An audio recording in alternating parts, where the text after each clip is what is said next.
Alors, il faut distinguer le travail effectif.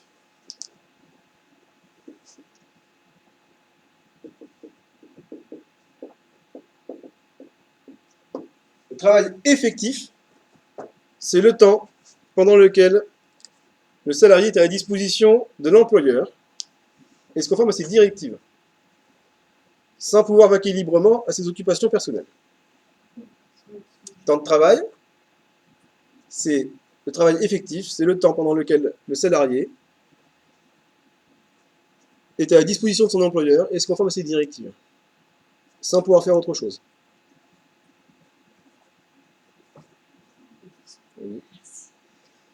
Le temps de travail effectif, c'est le temps pendant lequel le salarié est à la disposition de son employeur et se conforme à ses directives, sans pouvoir vaquer à ses occupations personnelles. Votre employeur vous paye pour du travail effectif.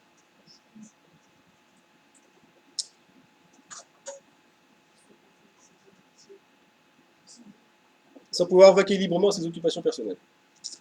Par exemple, je suis en train de travailler sur mon ordinateur, et puis je vais voir mon compte Facebook. Occupation personnelle. Vol d'heure à l'employeur. Mon Facebook, je devrais pouvoir le constater, le regarder que sur mes temps de pause. Parce que mon employeur, il me paye pour travailler, pour lui. J'ai une entreprise individuelle, j'ai une page Facebook. Si je m'en occupe pendant que je suis chez mon employeur, je lui vole des heures de travail. C'est du temps personnel, hein, en vrai. Ça a déjà été jugé, ça. Le cas existe et ça a été clairement mis. Bon, après, on ne parle pas de quelqu'un qui passait quelques minutes.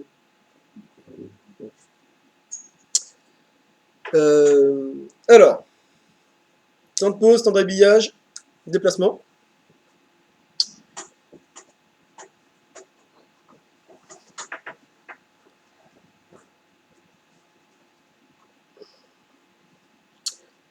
Le temps de restauration, le temps de pause, devient du temps de travail effectif si, pendant ce temps-là, je suis toujours à disposition de mon employeur.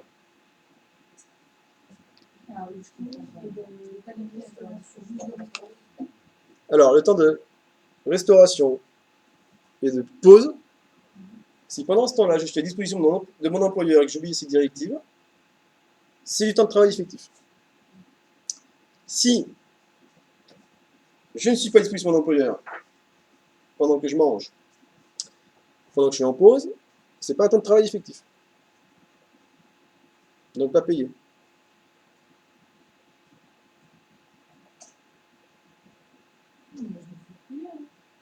De quoi?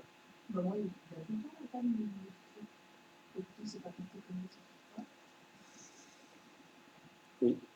Si ton employeur te demande toujours les trucs pendant... Alors, si c'est en dehors de ton temps de travail. Par exemple, moi je suis employé là. Mes horaires de travail c'est 8h30 midi, 13h, 16h30. Bon. Logiquement, entre midi et 13h, mon employeur n'a rien à me demander. Ou, s'il me demande des choses, dans ce cas-là, c'est un temps de travail effectif. Et donc ça compte dans mes heures et il manque des choses à ma paye. Bon. Si je travaille une heure, même sur mon temps de repas, il me les doit. Et si ça dure, je sais pas, 10 minutes, parce qu'il faut aller chercher ceci, on met quelqu'un dans une chambre, c'est du temps de travail. Ben, si ton employeur te demande de faire quelque chose au bénéfice de son entreprise ou de son association, alors c'est un temps de travail. Tu obéis aux directives de ton employeur et tu es à sa disposition. Temps de travail effectif. Alors certes, ça peut être que 10 minutes, mais c'est 10 minutes. Et si c'est 10 minutes tous les jours, bon, ça te fait rapidement des heures. Au bout de 6 jours, tu as déjà fait 1 heure de plus. Hein. Si c'est 10 minutes tous les jours.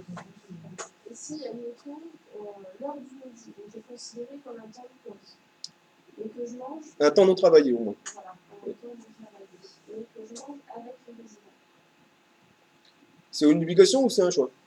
C'est une obligation. Pour moi, c'est un travail effectif. C'est partie de ton travail. Voilà. Même si je fais pas le service, c'est tout ça. Mais je suis... Si ton employeur te demande d'être sur ton temps de repas présent avec le public, alors c'est un temps de travail. C'est un temps de travail effectif. Si ton employeur t'oblige à être présente sur ton temps de repas, sauf si... Il ne fait pas payer le repas. Ça, il n'a pas intérêt. Mais donc, si c'est... voilà, si ton employeur t'oblige finalement à être présent pour surveiller un repas, c'est du travail. C'est pas une surveillance. Il te demande d'y être, pourquoi? C'est une surveillance. Oui, mais pourquoi est-ce qu'il te demande d'y être?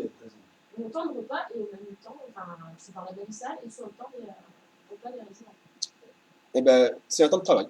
Si ton temps de repas, c'est le même que les résidents pour lesquels tu travailles, qui sont en public, alors on est sur un temps de travail. Et effectivement, il ne peut pas te faire payer le repas parce que c'est pas dans la nature, parce que tu es sur un temps de travail. Tu n'es pas sur un temps de pause. Et du coup, en disant que directeur, on a tous dit, nos employés, ils mangent avec les enfants. Ils sont en centre de loisirs. En centre de loisirs, si je demande à mes émetteurs de surveiller les enfants pendant le repas, ils travaillent. Donc, il faut les réguler. Ben oui, c'est une heure de travail réel. Et en plus, je dois leur payer le repas. Parce qu'on est sur un temps de surveillance. C'est pas un temps libre. Si c'est pas un temps libre, c'est un temps de travail. C'est là pour un village vacances, c'est difficile parce qu'au final, une personne elle est tout le temps là. Elle travaillera forcément un petit peu parce qu'il y aura plus quelqu'un qui va demander quelque chose. Mais chaque fois que tu es à disposition de ton employeur et que tu lui obéis, c'est un travail effectif. C'est comme nous, le temps de poste, le 20 minutes, on fait, ça se passe dans les CDT. Il y a les résidents. Et Oui. on doit intervenir si En cas d'urgence. Voilà. Là, donc toi, tu travailles avec des personnes âgées. Donc effectivement, l'employeur peut demander à ce que la pause soit prise sur le lieu de travail, un peu comme une astreinte, pour gérer les cas d'urgence. on n'a même pas de salle à nous. On est vraiment dans l'unité. Les résidents ils viennent boire un café avec nous, ils mettent des points. Oui, c'est ça. Mais là, un employeur peut le faire. Mais dans ce cas-là, il doit être rémunéré. Ta pause.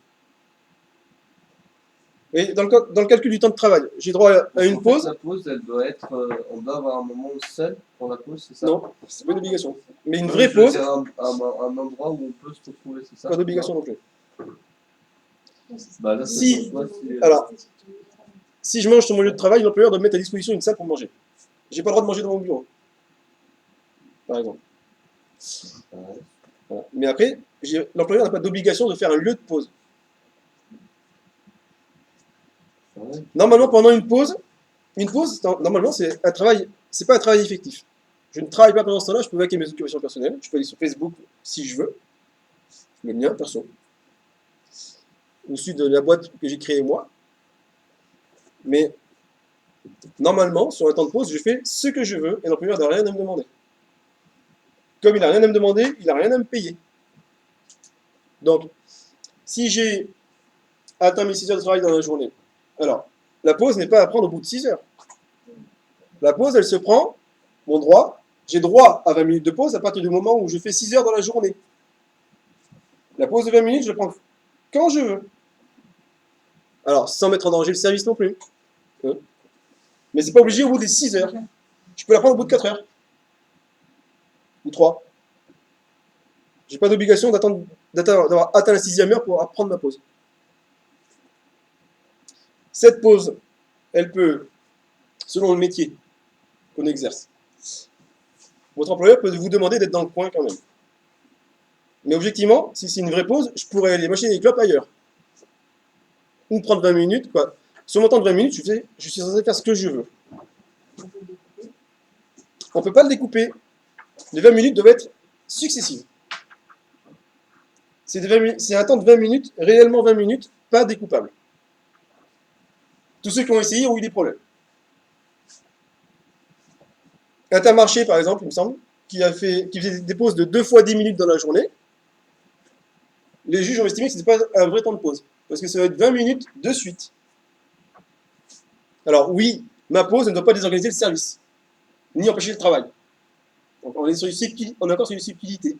D'accord? Je suis animateur, j'ai en charge des enfants. Est-ce que je peux réellement partir 20 minutes et faire carrément autre chose? Ça paraît compliqué. Parce qu'à un moment donné, j'ai en charge d'enfants. Après, je suis rarement seul comme animateur. Et les pauses peuvent être alternées. Je peux partir moi 20 minutes pendant que mon collègue garde les autres. Surtout sur un temps calme, par exemple. Et puis quand j'arrive, mon collègue part en pause. On peut. Et si on part, Mais le cas d'urgence, on va faire est considéré comme quoi? temps personnel. Temps Si tu pars du lieu de travail, tu vas qu'à tes occupations personnelles. Ce temps-là, c'est 20 minutes. Minimum. Sauf si, ça peut être plus, si ta convention collective dit plus. Mais si on s'en va de la structure, enfin voilà, que ça va dans l'organisation, on a le droit de partir. Oui. La pause, on n'est pas obligé d'être faite sur place. Je peux aller acheter mes courses de ce soir, sur un temps de pause. Par contre, c'est pas un travail effectif, c'est pas un temps payé. Voilà. Si j'ai travaillé, c'est payé. Si je travaille pas, c'est pas payé. Logique.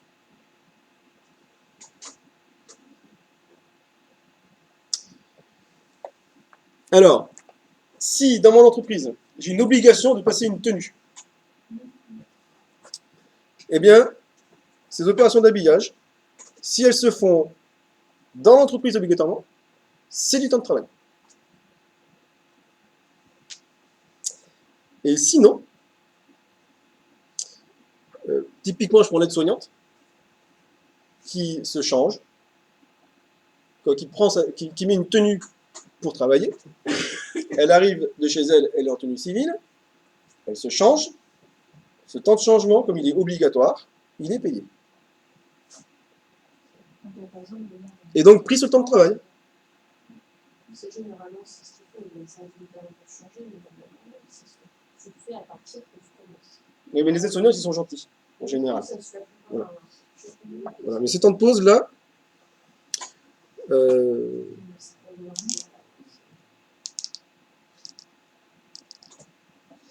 donc ce temps d'habillage, il doit faire l'objet de contrepartie.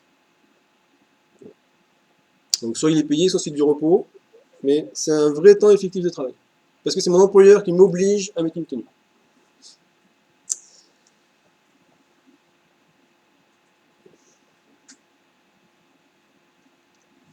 Donc le temps de déplacement professionnel pour se rendre sur mon lieu de travail, mon trajet entre chez moi et mon lieu de travail n'est pas un temps de travail. Par contre, mon employeur m'envoie quelque part, il me fait un ordre de mission écrit. L'ordre de mission écrit peut être permanent ou temporaire. Mais par contre, c'est la preuve que mon employeur m'a envoyé quelque part. Il me fait un ordre de mission qui dit, ben, tel jour, vous allez à tel congrès. Je pars de mon entreprise, le temps du trajet, c'est un temps de travail.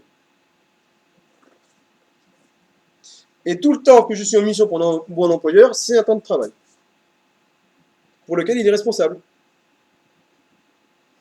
C'est le fameux cas du gars qui est mort en Thaïlande dans l'île d'une prostituée, et où c'était jugé comme un accident de travail, même si c'était la nuit. L'employeur est responsable de ce temps-là.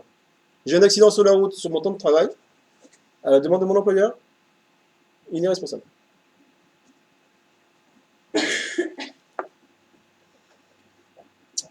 Alors, l'astreinte.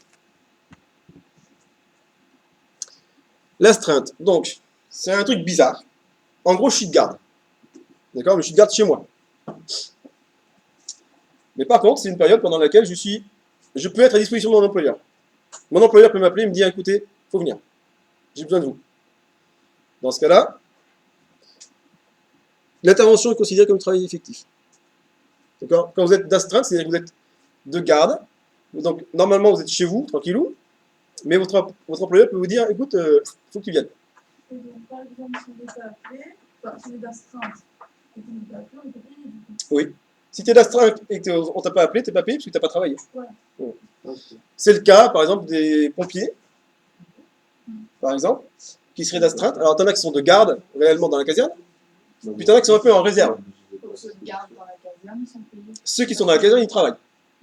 Mais celui qui est chez lui et qu'on appelle en cas d'urgence, c'est une astreinte. Il y a besoin de lui en plus. Alors, ça peut être des conventions collectives autres. Là, je parle du droit du travail. D'accord? Une convention collective, on en reparlera demain. Non, pardon, la semaine prochaine. Ouais. La convention collective, elle peut prévoir des choses plus cool que le droit du travail, mais pas moins. Le droit du travail, c'est le minimum vital. Et une convention collective peut prévoir des choses plus avantageuses. Parce qu'une astreinte, on est quand même réellement à disposition de l'employeur pour les cas d'urgence. Un cadre éducatif, par exemple, effectivement, le week-end, il y a toujours une astreinte. En cas où il y a un souci à régler. Il y a même des cas où le cadre d'astreinte a un logement sur place. Alors là, pour le coup, logement sur place, ça veut dire qu'effectivement, c'est un temps de travail. Voilà. Mais le cas d'astreinte où tu es chez toi, là, tu travailles que si on t'appelle et que tu y vas.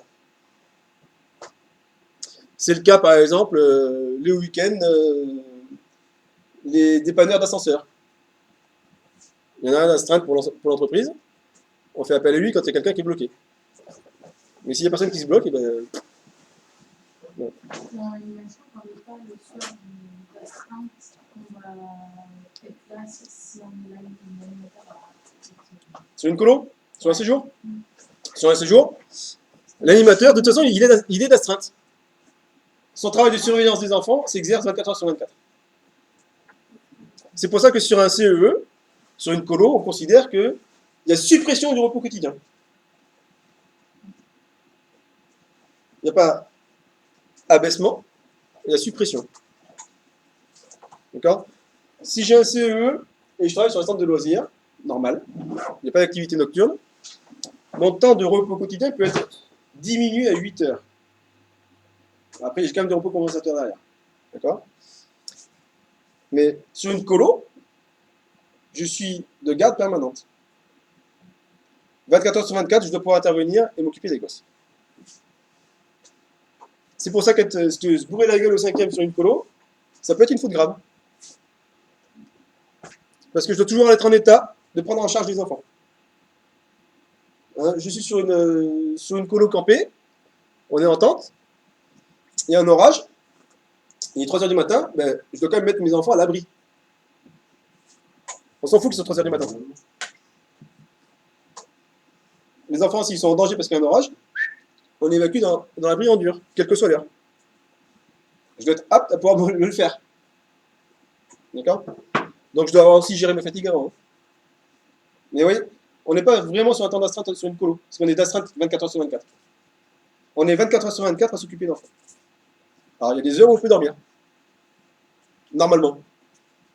Et en cas exceptionnel, eh bien, voilà, les cas exceptionnels dits de force majeure, typiquement l'orage, là, qui arrive, vont m'obliger à travailler.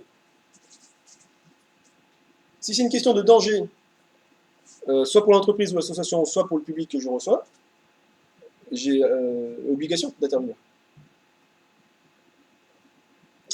Et même ce temps-là, là, qui est pris sur... si j'étais en CDD, admettons, hein, je dis, moi je suis en CDD sur une colo. Bon, tout le monde en rêve. Mais si j'ai besoin d'intervenir, on est sur un cas d'urgence pour lequel la limite des horaires peut être dépassée. Je bosse chez EDF. Je suis électricien chez EDF. Mon boulot, c'est de réparer les lignes. Tempête de neige. Mon employeur m'appelle à 2h du matin pour aller remettre le courant en place. C'est un temps de travail exceptionnel pour lequel on peut dépasser la limite des 48 heures.